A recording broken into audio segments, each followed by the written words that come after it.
Bagi Anda yang memiliki anggota tubuh yang tidak bisa terkena air atau tidak boleh terkena air pada saat berwudu,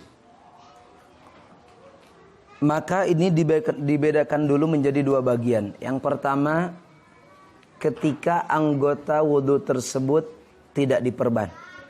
Yang kedua, ketika anggota wudu tersebut diperban. Pertama, ketika Anda memiliki bagian anggota wudu yang tidak boleh terkena air, tetapi tidak diperban, maka berwudulah.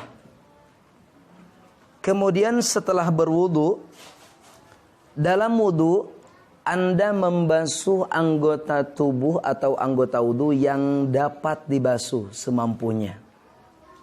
Nah, bagian anggota wudu yang tidak dapat dibasuh oleh air, maka diganti dengan tayamum.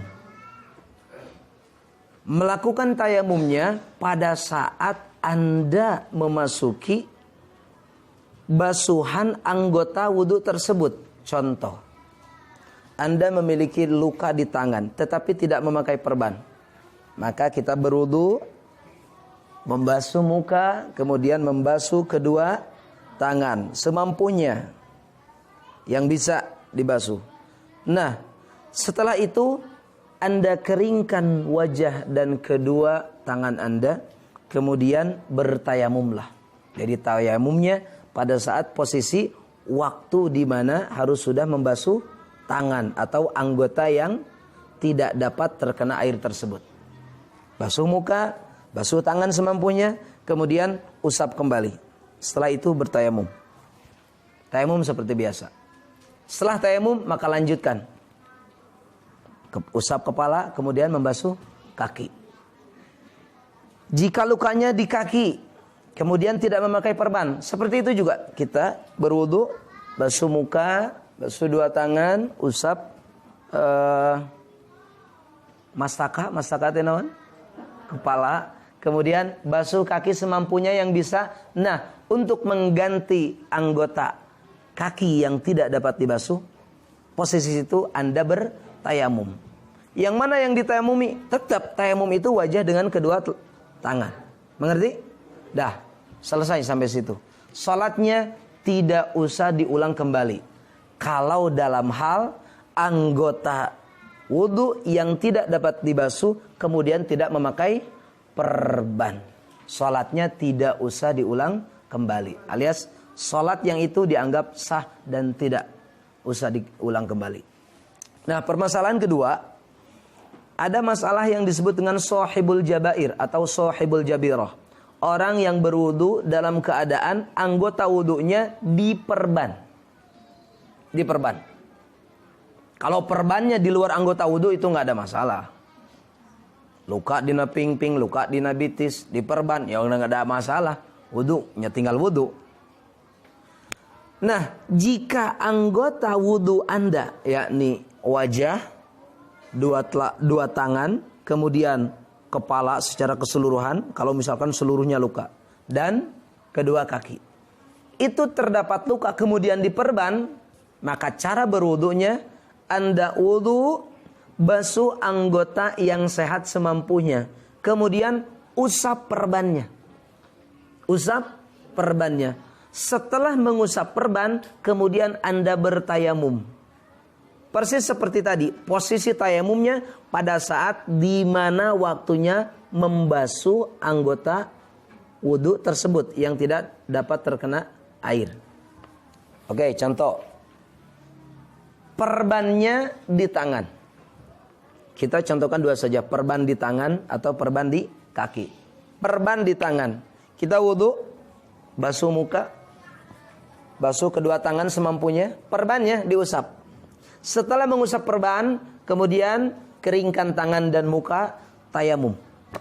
Tayamum. Setelah tayamum, baru lanjutkan pembasuhan Anda.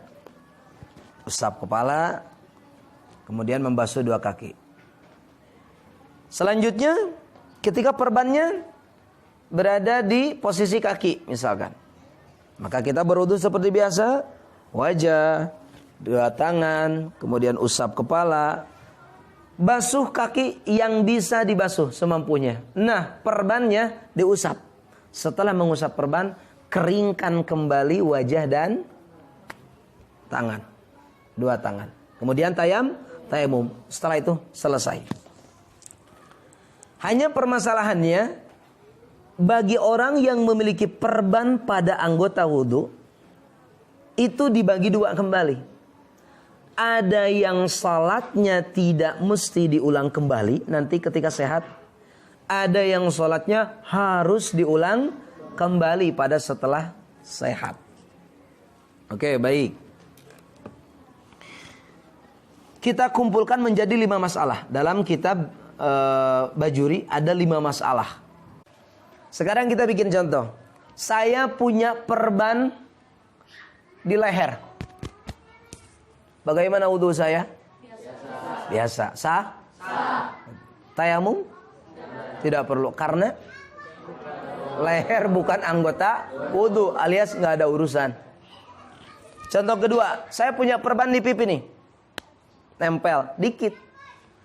Maka wudu saya basuh anggota yang, kemudian usap perbannya, kemudian tayamum untuk mengganti anggota yang tidak bisa terbasuh. Oke, baik. Lanjut, setelah selesai berwudu saya sholat. Sholat saya nanti setelah sehat? Wajib diulang apa tidak? Wajib. Kenapa? Karena perbannya terdapat di anggota. Gitu aja kok repot. Oke, baik. Lanjut. Saya kena cugak. Cugak non bahasa Indonesia? Kena tusuk. Oh. Kaki saya terkadek gitulah.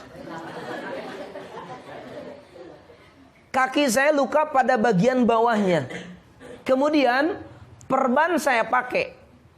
Perbannya cuma di bawah doang. Nempelnya ke anggota yang sehat ala kadar kebutuhan.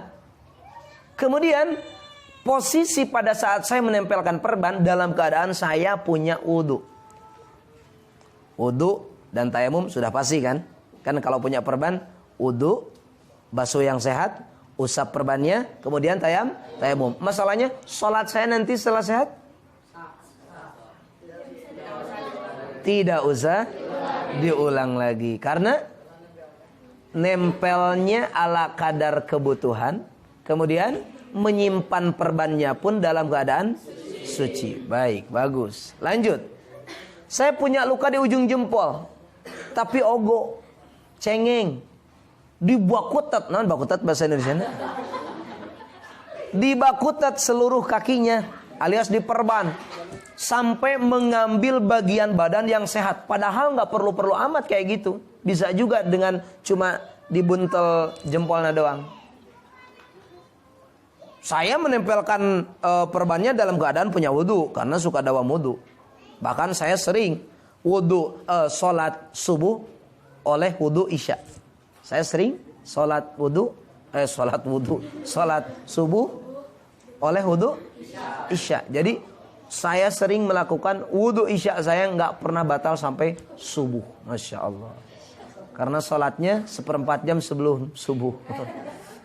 Oke, lanjut. Gimana? Menempelkan perbannya dalam keadaan berwudu, tetapi mengambil anggota yang sehat di luar kebutuhan. Sholatnya nanti setelah sehat diulang kembali. Bagus. Udah gitu. Berarti Anda sudah paham.